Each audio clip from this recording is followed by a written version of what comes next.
O ano niya Mr. Maravillas yung nangyari doon sa Nausog rally? As expected mga kababayan, tinuloy pa rin nila kahit binawi yung permit. Tumakbo sila mga kababayan, nagmarch doon sa Freedom Park kasi doon po di kailangan yung permit kahit isinara. Talaga niya Mr. Maravillas, ginigipit. Ang nag-decide po yung local government kasi nga po alam nila na destabilization. Ayaw man nila na madamay sa kaguluhan mga kababayan. Kaya naintindihan natin, hindi man po prayer rally, murahan. Gusto ninyong marinig yung speech ni Maudigs? Punong-puno po ng pagmumura. Pero siyempre, bilib na bilib yung mga minions niya. Karamihan doon, mga members yata ni Pacquiao. The usual, mga kababayan. Nandun si Harimau, nandun si Glenn Chong, nandun mga kababayan si Sal Panelo yata. Yung iba hindi na kilala. Yung dating mga senador, na kaalyado nila si Bato, si Robin Padilla, hindi ko rin nakita doon. Mga kababayan, yung aspiring senator na si Philip Salvador, iwan ko, baka hindi ko lang nakita. Baka nandun, hindi ko lang napansin. Kasi mahaba. At saka, unang-una, hindi man tayo interesado sa kanila. Sayang lang ang pasweldo dito sa mga artista. Di ba? Pili na po tayo mga kababayan noong mga may maitutulong po sa ating bansa. Hindi lang yung dahil kilala kasi artista. Mr. Maravillas niya, gusto naming marinig yung kung anong pinagsasabi ni Maudigs. The same po. Ang issue niya, mga kababayan, kinalkal yung history ng Pilipinas. Anti-American po. Pero may anak pala siya na American citizen daw. Kita mo mga kababayan. Pinagpipilitan mga kababayan ni Maudigs. Kasi ang rason niya sa pagpapatipon, to defend the flag, defend the Constitution. Bakit inaano ba yung Constitution natin? Pinagpipilitan mga kababayan na yung Constitution gustong pangialaman ng ating Pangulong BBM kasi gustong extend yung termino or gustong alisin yung prohibition for another term. May narinig kayong agendang ganon mga kababayan sa ating Pangulong Bongbong Marcos or kay Martin Romualdez? Di ba? Ang isinusulong po ng ating Pangulong Bongbong Marcos, economic tsatsa. Wala po sa politika. Ang nagsusulong po ng amendment sa politika na pangialaman yung term of office, si Robin Padilla. Kaalyado niya, mga kababayan. Gustong ipattern sa Amerika ni Robin Padilla na yung presidente, 4 years, entitled sa re-election. Pati yata yung mga senador. Walang ganun pong agenda yung ating Pangulong Bongbong Marcos. Balo-bagi po ang ginagawa ni Maudigs. Ma-justify lang po ang destabilization. Sabi ni Trillanes, destabilization na niya ito. Pati yung investigasyon sa Senado ni Bato, may kumpasan niya dyan si Digong na ang purpose niya, iupo si Inday. O ngayon, pakinggan natin mga kababayan yung sinasabi dito sa speech ni Maudigs. Ito po. Iparinig ko po sa inyo mga kababayan. Nang presidente na ako, sa habang panahon naging mayor ako ng siyudad ng Davao, 23 years plus 6 years as president. Wala na akong mahingi sa Panginoong Diyos kung ano pa ng biyaya na maibigay niya sa akin. Sabihin ko na sa inyo at sa lahat, ako na po'y handang mamatay. Tapos na po ako.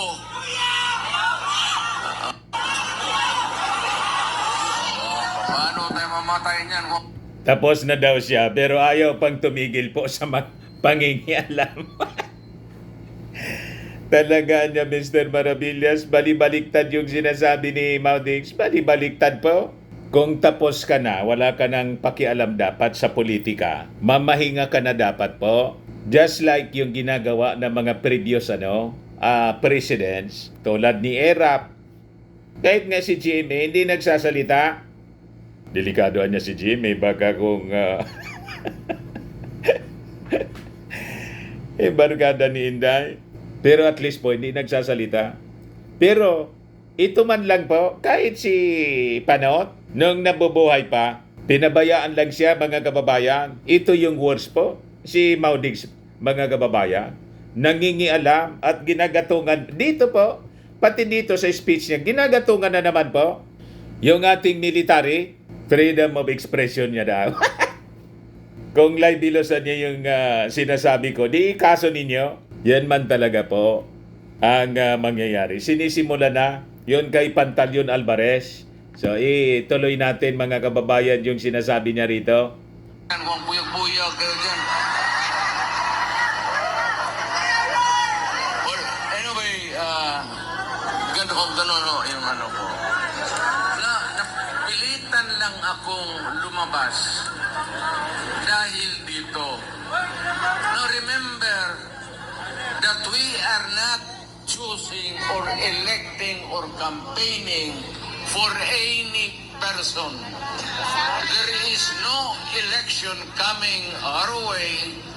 There is no candidate or candidates that we are rooting for, but rather we are talking about the fundamental law of the land. It's the highest. Kaya nga, pag ito ang ginalaw mo, magkakaroon talaga tayo ng problema. Ever since, noong panahon ni Marcos, yung tatay niya, yun ang unang tao na ginagalaw yung konstitusyon. A constitution is supposed to be permanent. At least more or less, ilang taon. Hindi ginagalaw yan. Ang batas, ang ordinansya ninyo sa City Council o Barangay Resolution or whatever, nandoon lang yan sa baba, malayo masyado ang konstitusyon. Why? Why? Nagmura na naman po. Sabihin ko sa inyo, pag wala itong konstitusyon, putang ina maghiwalay-hiwalay Kita ninyo? tayo. Totoo yan, kami sa Mindanao. Kaya mga kababayan, sabi ko sa inyo, hindi man prayer rally, murahan rally, distab rally, mga kababayan yung ginagawa niya. So, tama yung sinasabi po ni Trillanes. Sa lupa, sa lahat. So, ang aming buwis, malalaki rin. Kasi ang Davao, ang Mindanao, ang development, malawak. So maraming pera ang gobyerno nakukuha doon. So we can survive. Sabi nga nila, we wali, of course. But you know, ako dito sa Cebu, Danao ang tatay ko. Nanay ko, Mindanaoan. May kunting, ako, Moro blood. But yet, I said, I'm forced to come out. Why? Because I love my country, period. Parang siya na lang yung may karapatan na magmahal, mga kababayan, sa ating bansa. Kung totoo na may pagmamahal siya, dapat marunong siyang rumispeto kung sino yung pinili ng ating mga mamamayang Pilipino. Ang pinili po, kapalit niya po, yung ating Pangulong BBM. BBM. Di po ba mga kababayan? Marunong siya dapat. At imbes na manggulo, dapat tumulong siya. Yung anak niya nga po, kayo ni Tim, imbes na magtrabaho, mga kababayan, iniwan na caretaker, nandun sa rally. You see? Huwag kami Maudigs. Kaya sinasabi ko, huwag lang ninyong galawin ang Pilipino, huwag lang ninyong lukuhin ang Pilipino, wala tayong problema. But Si- once you start Sinong nangluloko po? Ikayo ang malinaw. Kaya nga po may investigation. Kasi by admission mismo ng inyong spokesman, pumasok kayo sa secret deal with China. Lata niya, Mr. Maravillas, baliktad yung sinasabi ni Maudigs. Baliktad talaga po. magkakadimpersa talaga tayo. Rebuti, parang Mindanao, lumilipad ako kung saan. At nagrarally naman kami sana sa mga lugar. Mind you, except for Cebu, and of course Davao, dito ba nakakuha ng permit? Although, ni-revoke kasi sa Freedom Park man sana tayo. Look at the incongruity of it all.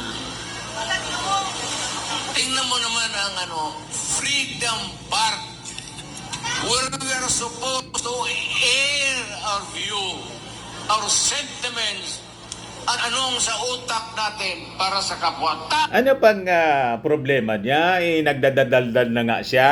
O di ba? Hindi man sila dinisperse ng mga authorities, ng mga polis. Nakabantay nga yung mga polis doon. Tama pa? So baseless yung kanyang mga sinasabi na pinipigil silang magsalita. Na sobra na nga sila ng daldal, ng salita. Hindi lang po nga salita, pagmumura ng pagmumura. Masasamang salita, hindi lang ordinaryong salita. Masasamang salita laban sa ating Pangulong Bongbong Marcos. Na hindi man siya inaano. Siya lang na mga kababayan ang akusa ng akusa. At yung mga akusasyon po, baseless. Tama po mga kababayan? Tao natin para sa bayan, para sa lahat. And sana, kaya nga tatawag Freedom Park. But what is very anomalous is that nandito tayo kay ang Freedom Park gisirhan. Ano?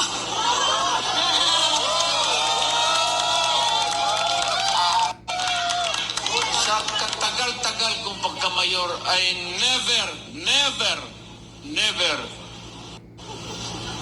did it. Even go back. Sinong gustong mag-rally doon? Maranao, Maguindanao, Moro people, Miswari, nasyonalista, liberal, PDP noon election. Gamitin ninyo. Huwag nang permit. Sa Davao, walang permit. Mamili lang kayo doon sa caretaker sa plaza. Anong araw na bakante itong plaza? Magpa-schedule kayo. O sige, amin itong araw na ito. Inyo yan. Inyo yan. Bakit? Bakit? God damn it, this is a public place. Hindi ito mayari ng sudan. Hindi ito mayari ng tao. Ang mayari nito ang buong Pilipinas. Kailangan ipasok ninyo yan sa utak ninyo. Kaya tayo nagmamahalan dahil isang dahil ka magkamukha tayo. Yan mga kababayan yung sinasabi niya. Pero sabi po ng ng grupong karapatan, more than 4,500 na mga kaso ng pagsikil sa freedom of expression pag nairehistro noong panahon ng kanyang administrasyon. At kasama doon, mga kababayan, yung pagpasara ng ABS-CBN. Pero sa kanya tama yon, mali sa SMNI. Double standard po. Pagkakampi, okay. Pag hindi kakampi, dapat ipasara. May ganon, mga kababayan. Tuloy natin, mga kababayan. Tayo, mali race. Kaya lang sa ulo, pumasok yung evangelist ng Islam. Dito naman sa Kung saan napunta yung kwento po. pumasok itong Magmumura na naman. nakialam sa ating bayan. Ang masakit nito, pumunta sila dito. Ayoko namang and they stayed there for 400 years. Putang ina. Gaano katagal yung 400 years? Alipid tayo sa sariling bayan natin ng mga panyaga. Pagkatapos ng Espanyol, pumasok ang Amerikano. Napunta sa history po. Nila? Yung lahat ng magagandang kahoy natin sa bukid, lahat ng minerals na nakuha nila na madali nilang hukayin, kinuha nila. Anong iniwan nila 1945? After the war, hindi man sana tayo kasali sa gera na yun. Ay, hindi yung mga Amerikano nandiyan yung base. Kaya ngayon, kita mo kung saan-saan sila naglalagay ng harap ng China si EDCAP basa. Alam mo, pag nagkagirap, pagputok lahat yan. Alam mo, ang China, basta ganoon lang bright yan. Ang Mananakot na naman po mga kababayan. Iyan yung narrative nila na dahil sa presence po ng mga base militar, it will become a magnet ng gira. The same narrative po ng mga anti-Marcos nung tatay ni President Bongbong Marcos nang nasa likod po China. Di ba? Pinaniwala po tayo at nakumbinsi yung mga senador. Tinanggal yung base militar. Ayun, humabanti yung China. Huwag na tayong pauuto, mga kababayan. Kaya pala sila yung interesado. Yun ang linya ng narrative ni Maudig sa kanyang speech po. Galit sa Amerika at pabor sa China. Ang missile na yan nakatutok na sa Pilipinas.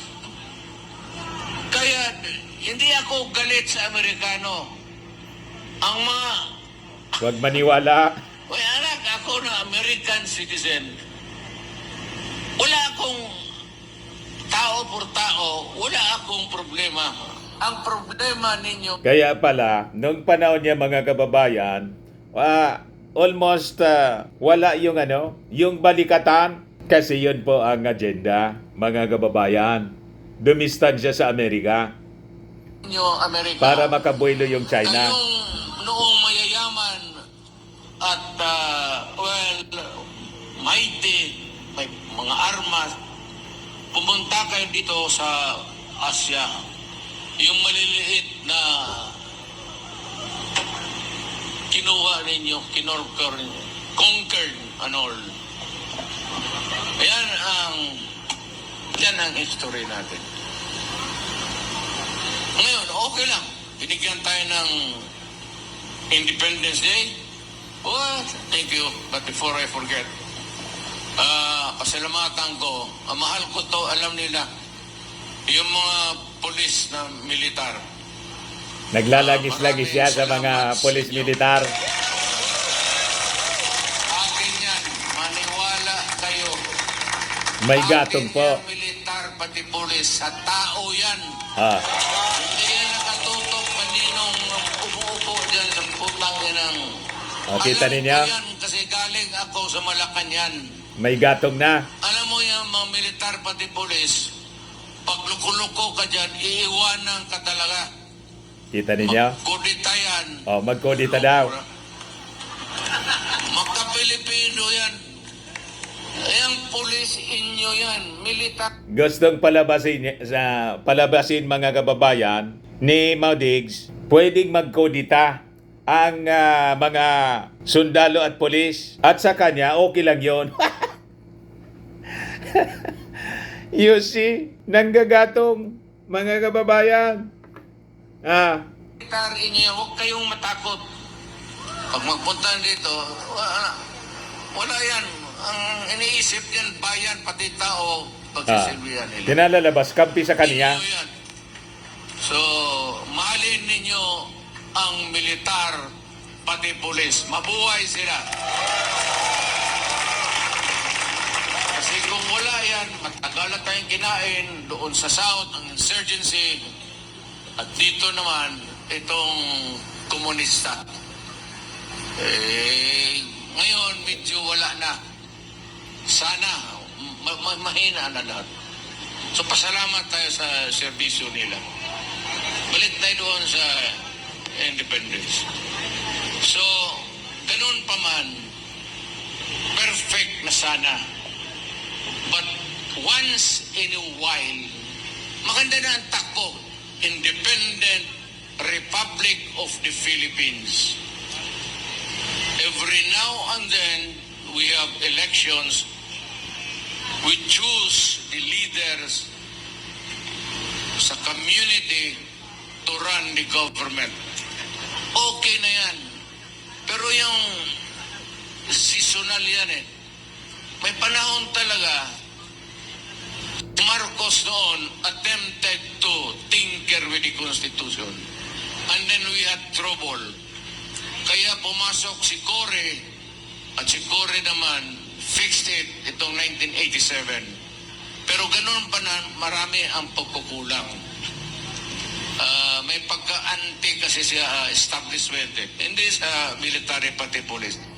But they were... Isa nga po, gusto din yan, lahat ng administrasyon gustong pangialaman yung ating konstitusyon. And in fact siya, hindi lang economic, tiyatsa, gusto niya noon. And in fact, yun ang plataforma niya na hindi man po natuloy yung pagsusulong po sa federal form of government na wala man po nangyari. So, during his time, okay pala ang pangialaman pati yung political provisions ng ating konstitusyon. Total overhaul nga po yon. Pero yung ating Pangulong Bongbong Marcos, ina-accuse niya ngayon na gustong pangialaman, minamali niya at sinasabi gustong extend ang term. Wala pong ganon, mga kababayan. Economic provisions man lang po. Madaling sabi, fake news itong si Maudigs. Baseless ang kanyang mga pinagsasabi during the rally. Wala man pong ganon. So ginagamit niya yung issue sa defend the flag, defend the Constitution, accusing our President na gustong extend yung term, which is not true. Kasi nga po, economic provisions lang ang isinusulong po, wala sa politika ng ating Pangulong Bongbong Marcos. Napakalinaw po. We're not happy with the police and the military. Pero ako isang piskal, prosecutor ako sa korte. Araw-araw ako nandyan sa korte nagtatrial. Ang daily bread ko is yung people of the Philippines versus yun. Ako ang nagpo-prosecute. Ako ang, kung maaari lang, na ma-secure ko yung conviction para makulong. Kaya yung mga masasamang tao, noon, araw-araw akong nagpapagod. Pero yung komunista, medyo, ako, kasi prinsipyo eh. Pero kaya ito mga kidnapper, hold-upper, man-rape, tapos hold up, kunin yung pera, patayin pa. Ibahin niya itong komunista. Iba yan. So, prinsipyo lang yan yung away natin. So, wala masyado akong problema niyan. Pero nang mayor ako, naging-pag-usap ako sa kanila. As a matter of fact, yung liderato ng NDF, yung Politburo mismo, yung mga top leaders, nung presidente ako, niyaya ko yan sila, kumain kami sa Malacanang. Alam ko, ang military, pati police, hindi nasayan. Nasiyahan, sabiyawa ni, huwa malipay. Kasi pinapatagalog tayo, hindi naman tayo Tagalog. Nasiyahan. Pero sabi ko, kailangan ko gawin yan para magkaroon lang naman ng kunting dialogue. At kasi kukula kasi yung communication, hindi mo matawagan, pare. Pwede bang umalis ka na muna dyan sa barangay na yan? Marami ng civilian na dadali. Maghanap na lang tayo ng ibang lugar para magpatayan. Yung ganong pakiusap. So, ayun ang filosofiya ko sa gobyerno. Ako nag-retired, ayaw ko na. Sabi ko, ayaw ko na talaga. Dumating, Yung ating Pangulong Bongbong Marcos, sinusulong yung peace talks. Si Inday ayaw.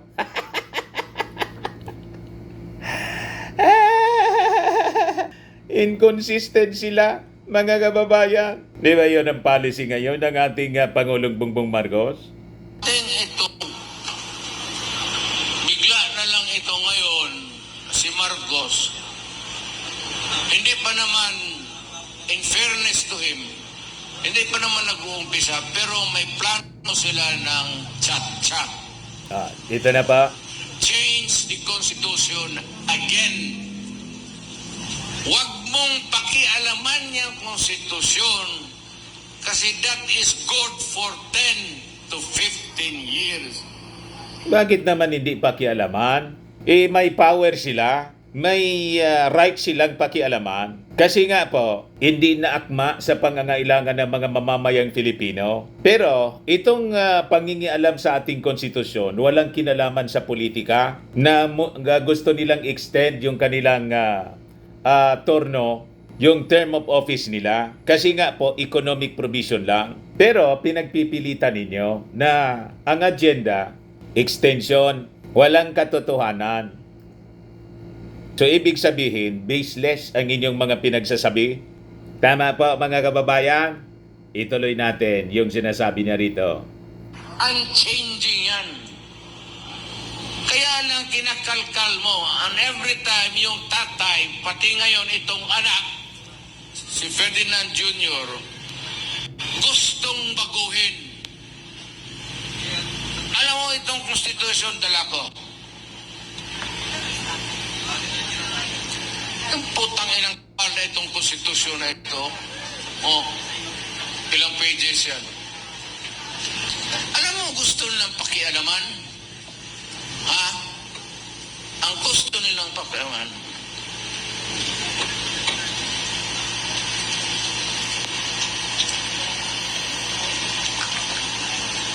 Tinitingnan niya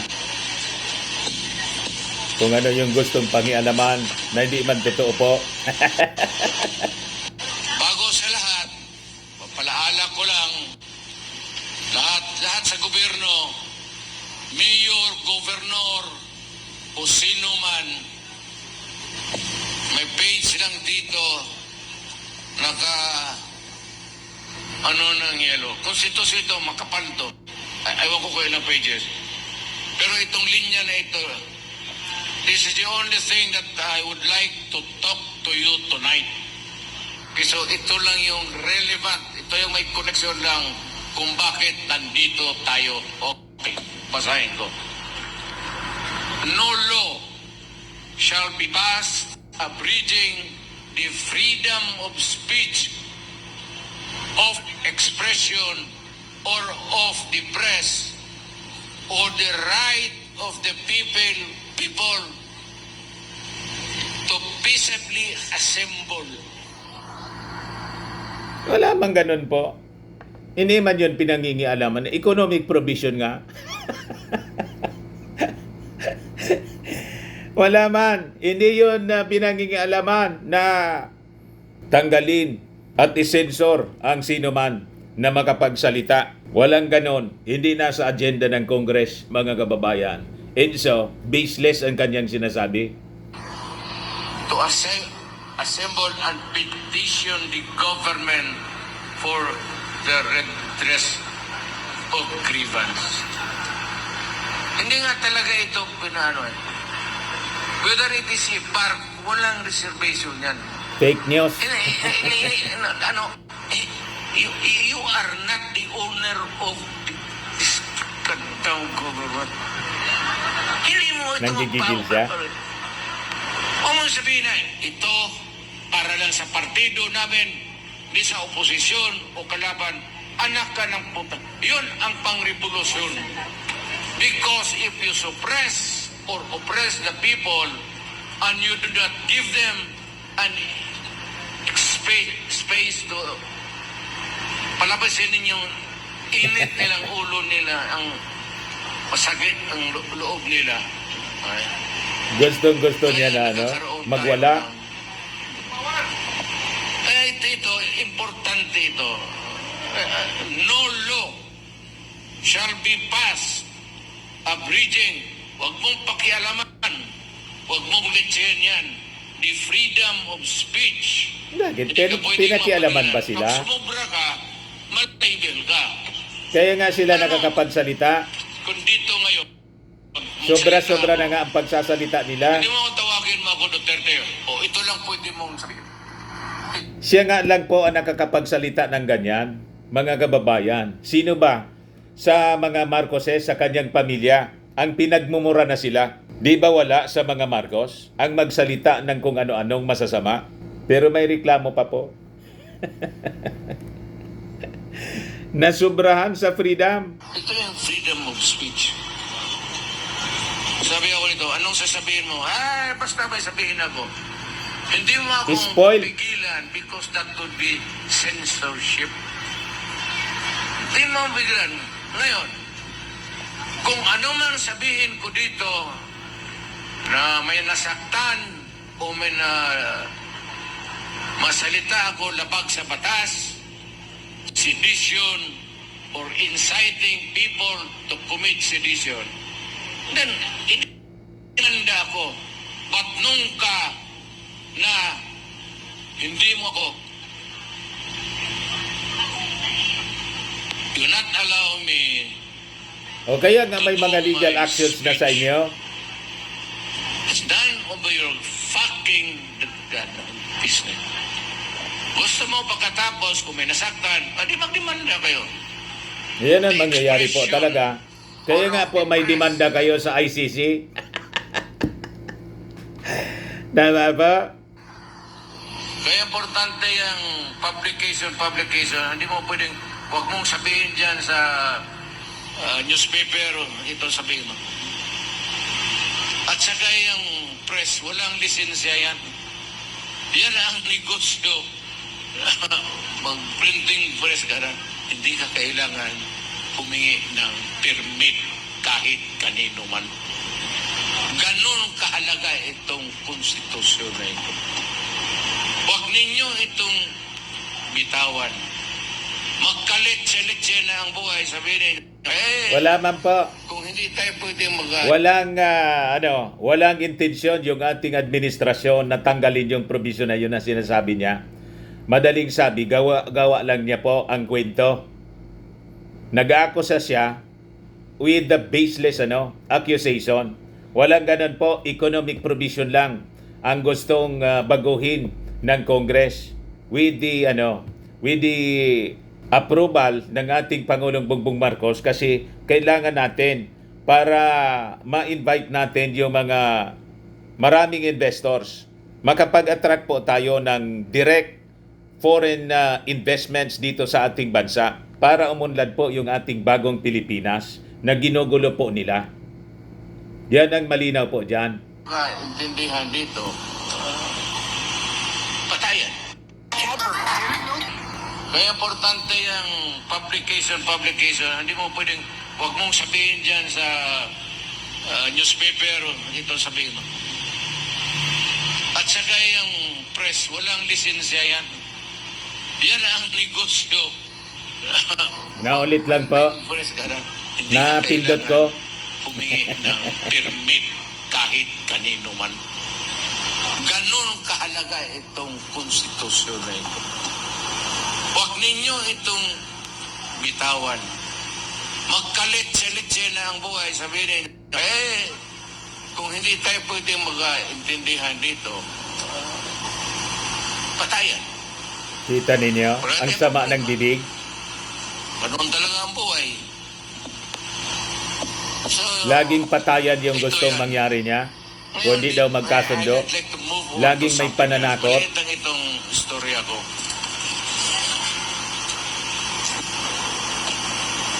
Ito bang tsa-tsa? Ito na po. Sabi ko yung konstitusyon na permanente. Hindi yung batas, ordinansya na palit-palitan mo kung ayaw mo o in maybe to attune to better times, the changing business climate, pwede yan, ordina niya. Pero itong constitution, huwag mo talagang gawin ng Kaya nga, pwede pala yung sa economic. Siya mismo nagsabi po, bakit ang tsa-tsa? Bakit bago lang itong constitution? Why tsa-tsa? pero sinisingit niya, may politika daw, political provisions. Wala po. Matter about our anong probinsya ang propo mo? Wala. Perfect itong konstitusyon natin. Ngayon, may isang page lang sila. This is article Yan na po. 7 of the section 4 of the Constitution. Isang sentence lang yan. Isang phrase lang ang gusto nilang tanggalin. Ano yan? The President and the Vice President shall be elected by direct vote of the people for a term of 6 years. Only yan. Which shall begin at noon on the 30th day of June next following the day of the election, and shall end at noon of the same day 6 years thereafter. 6 years. One term, 6 years. The President shall not be, the President shall not be eligible for any re-election. Kaya dito si Marcos, hindi na talaga siya pwede. Kaya gusto niyang Oh, sino naman nagsabi na pwede? Ina-accuse niya na gusto ng ating Pangulong Bongbong Marcos, mga kababayan, na i-amend yung constitution kasi gusto niyang extend yung kanyang term. Walang ganun po. baguhin ang konstitusyon. Ito lang putang inang sentence na to. Walang ganun po. Hindi totoo. Fake news. Makatakbo uli. Kasi Para dito, makatakbo daw uli yung Pangulo. the President Walang shall ganon. not Fake news. be eligible for any election. Baseless accusation. Walang A ganon. person who succeeded as president and served Economic as such lang po, for economic. more than 4 years shall be qualified for election of the same office at any time. Ayaw ko man sabihin, masama ang leaves a bad taste in the mouth. Upload niya. Pero gaya ni Inday, kung mag-succeed siya at for 4 years siya ang maging presidente, hindi na rin siya pwedeng tumakbo. Basta edi, nakalagay dito. So yan ang problema. Ambisyon. Ambition daw. Wala akong problema sana kung walang prohibisyon. Pero kung tanggalin mo ang provision at palitan mo ng bagong konstitusyon, ay putang ina naman. Maawa ka naman sa Pilipino. Ginagawa. Every president. Wala na po. Paulit-ulit siya sa akusasyon, mga kababayan, na gustong i-extend pangialaman yung term of office ng presidente, vice-presidente. Walang ganun po sa isinusulong na charter change ng ating Pangulong Bongbong Marcos. Napakalinaw po yan. Economic provisions lang po. So, gumagawa sila ng istorya, parang yung China, gumagawa ng istorya, putting words into the mouths of this administration, na pati yung ating Pangulong Bongbong Marcos, through our officials, Westcom officials, pumasok sa new model of agreement. Kita ninyo, pare-pareha sila. Magagaling sa paggawa-gawa ng kwento. Ayan man lang po, mga kababayan. Pasensya na po, masakit sa tainga, pakinggan. Kailangan ibigay ko po sa inyo para malinaw natin yung mga importanteng issue po at hindi kayo madala sa kanilang mga propaganda, sa kanilang mga kwento na wala man pong katotohanan. Ayos pa? Ako po si Dante Maravillas. Bye-bye. God bless.